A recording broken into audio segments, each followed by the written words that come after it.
उसने ट्रक बंद किया और ट्रक के बाहर जैसे निकला वह बस चारों तरफ देखता ही रह गया, क्योंकि वह उसी जगह खड़ा था जहां से उसने ट्रक स्टार्ट किया था और आसपास कोई ट्रक भी नहीं खड़ा था। नहीं, वह जोर से चिल्लाया। तभी उसे हवा के लहर के साथ किसी की हंसने की आवाज़ सुनाई दी। उसके शरीर में एक कंपी सी दौड़ गई। कौन है? कौन है वहाँ? सामने आ सामने!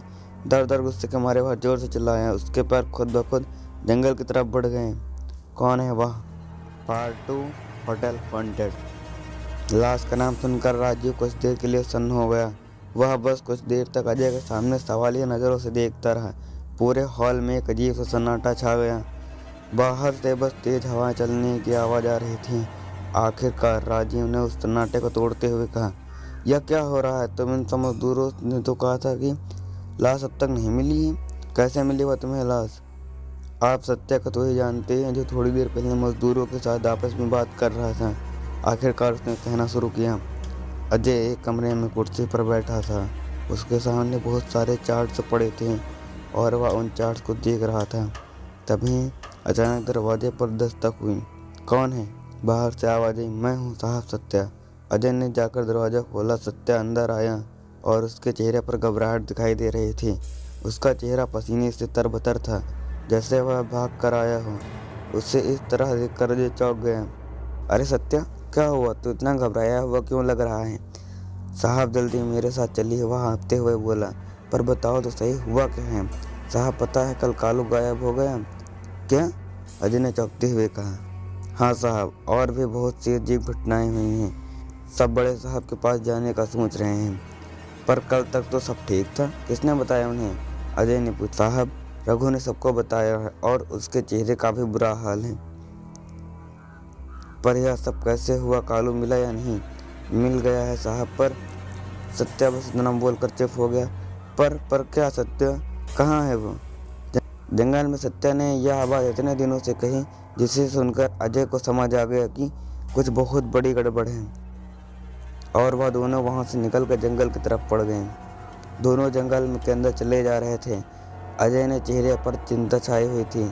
वहाँ का वातावरण बिल्कुल शांत था। हवा में ज़बरदस्त ठंड थी और जंगल में घना कोहरा छाया हुआ था, जैसे कोई आसमान से बादल नीचे आ गया हो और कुछ भी साफ साफ दिखाई नहीं दे रहा था। और कितनी दूर है? आखिरकार अजय ने पूछा। बस साहब, पहुंच गए, लेकिन मेरी बात मानिए साहब, उसको ना ही देखना आपके लिए अच्छा रहेगा।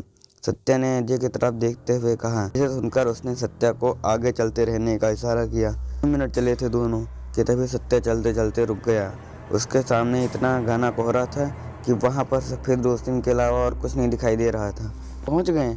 अजय ने सत्या की तरफ देखकर कहा और उसके जवाब में सत्या ने अपनी गर्दन सिर्फ हाँ में हिलाई। पर मुझे तो वहाँ कुछ भी नहीं दिखाई दे रहा, बोलकर वह कुछ कदम आगे चला कि तभी सामने छाया हुआ कोहरा धीरे धीरे हटने लगा और अगले ही पल उसके सामने जो नज़ारा आया उसे देखकर उसकी आंखें फटी की फटी रह गईं। उसके कदम पीछे हटने लगे और चेहरे पर पसीना आने लगा। सामने का नज़ारा सच में बहुत ही खौफनाक था। यह एक ऐसा नज़ारा था जिससे कोई इंसान शायद ही भूल पाए। सामने पेड़ पर कालू की लाश लटकी हुई थी। उसकी लाश ऐसे लटकी हुई थी कि जिसे पेड़ की एक डाली उसकी छाती के आर पार निकली हो। उसके शरीर में एक बड़े बड़े छेद किए गए थे, जैसे कोई पाइप बहुत ताकत से उसकी छाती के बार बार घोंपा हो। उसकी आंखें निकाल दी थी और उसके यहाँ सिर्फ काले छेद दिखाई दे रहे थे। उसके चेहरे पर अजीब से नाखून के निशान थे। उसके पीठ से आते बाहर निकली हुई थी। उसके शरीर से खून लगातार टपकते हुए नीचे गिर रहा था। यह सब कैसे? अजय इतना ही बोल पाया कि यह तो नहीं जानता साहब, पर बहुत दर्दनाक मौत मिली है इसको। किसी जानवर का काम मुश्किल है साहब। कोई जानवर इतनी बुरी तरह से कैसे मार सकता है? इसके शरीर में कुछ बचा ही नहीं है और इसके शरीर में छेद ही छेद दिखाई दे रहे हैं। बोलते सत्या एक जमीन को देखता रहा था। खून ही खून बिखरा हुआ था। यह आवाज़ सुनकर राजीव गहरी सोच में पड़ गया। वह कुछ बोल नहीं पा रहा था। अजय को कोई दिख के जा रहा था। अभी तक मैं उसको खौफनाक मंजर में नहीं भूल पाया हूँ और वह सब अभी भी मेरी आंखों के सामने घूम रहा है। क्या आपको नहीं लगता साहब कि उस जगह पर कुछ बदला सा है? कोई है जो नहीं चाहता कि हम वहाँ रहें। कुछ दिनों से वहाँ कुछ अजीब सा सन्नाटा छाया हुआ है जो हमसे कुछ कहना चाहता है। कोई है जिससे आप देख नहीं सकते और वह आपकी ज़िंदगी से खेल सकता है। अजय ने यह बात इस तरह से कही कि राजीव बस उनको देखता ही रह गया। यह तुम्हें क्या हो गया है? अजय, कैसी बातें कर रहे हो तुम? राजीव सर, बात इतनी छोटी नहीं है जितनी दिख रही है। सत्या को तो पैसे का लालच था, इसलिए उसने यह बात किसी को नहीं बताई और वह लाश उसने जमीन में ही दफन कर दी। हम लोगों को जल्द से जल्द इसके बारे में कुछ करना पड़ेगा। मैं जानता हूँ अजय, पर तुम तो यह भी जानती हो कि यह काम हमारे लिए कितना ज़रूरी है। इस काम को किसी भी तरह करवाओ और पुलिस की चिंता बिल्कुल मत करो। मैं उन लोगों को संभाल लूँगा। आप बेफिक्र रहो सर। आज रात में वहाँ जाऊँगा और जान कर रहूँगा कि इस रात के पीछे क्या असलियत छुपी हुई है। बोलकर अजय खड़ा हुआ और वहाँ से निकल गया। बारिश अब बंद हो चुकी थी, पर वातावरण में ठंडी बहुत थी। आज अजय रोड पर धीरे धीरे आगे बढ़ रहा था। उसके दिल और दिमाग में बस वही मंजर घूम रहा था। ऐसा खौफनाक मंजर किसी भी इंसान को डराने पर मजबूर कर ही देता है, पर कहते हैं कि विश्वास डर को ख़त्म कर देता है। पर इस वक्त अजय के दिल में विश्वास से ज़्यादा डर छाया हुआ था। उसको भी लग रहा था कि मजदूरों की बातों में कुछ तो कुछ सच्चाई है, परंतु उसका दिमाग यह सब बातें मानने से इनकार कर रहा था। वह धीरे धीरे चलता हुआ आखिरकार वहाँ पहुँच गया। उसके सामने वही जगह थी जहाँ दिन में जोरों शोरों से काम होता था, पर इस वक्त इस जगह बिल्कुल सन्नाटा था और चारों तरफ अंधेरा और कोहरा छाया हुआ था। वह खामोशी थी जिसे साफ साफ सुना जा सकता था। अजय के दिल की धड़कन इस वक्त सहमी हुई थी। उसके सामने वही जगह थी जहाँ दिन में जोरों शोरों से काम होता था, पर इस वक्त इस जगह बिल्कुल सन्नाटा था और चारों तरफ घना अंधेरा छाया हुआ था और वह खामोशी थी जिसे साफ साफ सुना जा सकता था। अजय की दिल की धड़कन इस समय सहमी हुई थी। अजय ने अपने कदम उठाए और धीरे धीरे आगे बढ़ने लगा। उसने अपनी जेब में से एक छोटी सी टॉर्च निकाली, जिससे उस जगह पर कुछ उजाला हो गया। उसने उसे सामने की तरफ की तो उसे सामने रखी कुछ चीज़ दिखाई देने लगी। वह धीरे धीरे आगे बढ़ रहा था। उसके रास्ते में कुछ बिखरी हुई चीज़ें आ रही थी। वह इधर उधर देखता हुआ आगे बढ़ रहा था कि तभी उसकी नज़र सामने की तरफ पड़ी और वह आश्चर्य से देखता ही रह गया। उसके सामने एक आदमी ब्लैक कोट पहने ज़मीन पर खड़ा हुआ था। आदमी ब्लैक कोट पहने ज़मीन पर पड़ा हुआ था। उसकी पीठ अजय के सामने थी। वह एक पल के लिए शून्य में पड़ गया कि इस वक्त इस जगह पर यह कौन होगा। सोचते हुए वह उस आदमी के पास जाने लगा। उसने ज़मीन पर बैठकर उस आदमी को हिलाया, पर वह नहीं हिला। हेलो, कौन हैं आप ठीक तो हैं? अगले पल उसके सामने जो नज़ारा आया उसे देखकर उसके मुंह से चीख निकल गई। उस आदमी का कंधा उसके शरीर से अलग होता हुआ कुछ उसके हाथ में आ गया, जैसे किसी गुड़िया का हाथ उसके शरीर से अलग कर दिया गया हो। उसके हाथ से वह हाथ गिर गया और वह हाथ केवल पीछे हट गया। उसके अगले ही पल उसके शरीर में हलचल होने लगी और वह उस आदमी का चेहरा देखकर अजय का गला सूख गया। उसका मुंह खुला का खुला रह गया। उसके हाथ पैर कांपने लगे और उसे अपनी आंखों पर विश्वास नहीं हो रहा था। उसके सामने पड़े आदमी के चेहरे पर नाखून से खुदरे हुए निशान थे, मानो किसी ने उसे नोच लिया हो।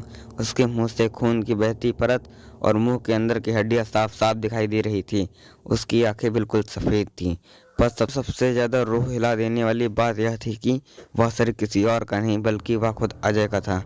वह अपने आप को देख रहा था। वह डर के मारे खड़ा हो गया। शरीर उसको देखकर हंसने लगा और बोला, मेरी मदद करो साहब। यह बोलकर वह उसकी तरफ बढ़ने लगा। डर के मारे अजय के हाथ से टार्च छूट गई और वह तेजी से दौड़ता हुआ जंगल की तरफ भागने लगा। इधर उधर देखे बिना वह पागलों की तरह भागता जा रहा था। भागते भागते वह थक कर खड़ा हो गया। अचानक उसे किसी की खांसने की आवाज़ सुनाई दी। उसने अपना चेहरा उठाकर उस तरफ देखा और उसकी तरफ बढ़ने लगा।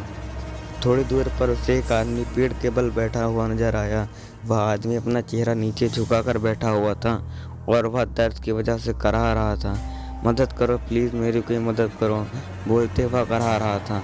कौन है आप, ठीक तो हैं? अजय ने उससे पूछा, पर उस आदमी ने उसका कोई जवाब नहीं दिया। तभी अजय का ध्यान एक चीज़ पर पड़ा, जिसे समझकर वह डर के मारे कांपने लगा। वह इस वक्त गहरे जंगल के बीच था और जंगल इतना गहरा था कि वह जब बोलता था तो उसकी आवाज़ गूंज रही थी, और जब उसके सामने पड़ा आदमी कुछ बोलता था तो उसकी आवाज़ गूंजती ही नहीं थी। तभी उस आदमी ने अपना चेहरा ऊपर उठाया। क्यों सर, आप मेरी मदद करोगे ना? बोलते हुए वह अजय की तरफ बढ़ा, जिसे देखकर अजय फिर से चौंक गया, क्योंकि वह उसका खुद का शरीर था जिसे वह पीछे छोड़ आया था। तो फिर यह अचानक इतनी जल्दी यहाँ कैसे आ गया? उस आदमी ने अजय का हाथ पकड़ लिया और अपने नाखून अजय के हाथ पर गाड़ दिए, जिससे अजय के हाथ में से खून निकलने लगा। उसके हाथ से खून किसी पानी की तरह बह रहा था। आज उसे मजदूर की बातें पर सच्चाई नजर आ रही थी। अब उसे समझ में आ रहा था कि मजदूर जो कह रहे थे वह सब सच था।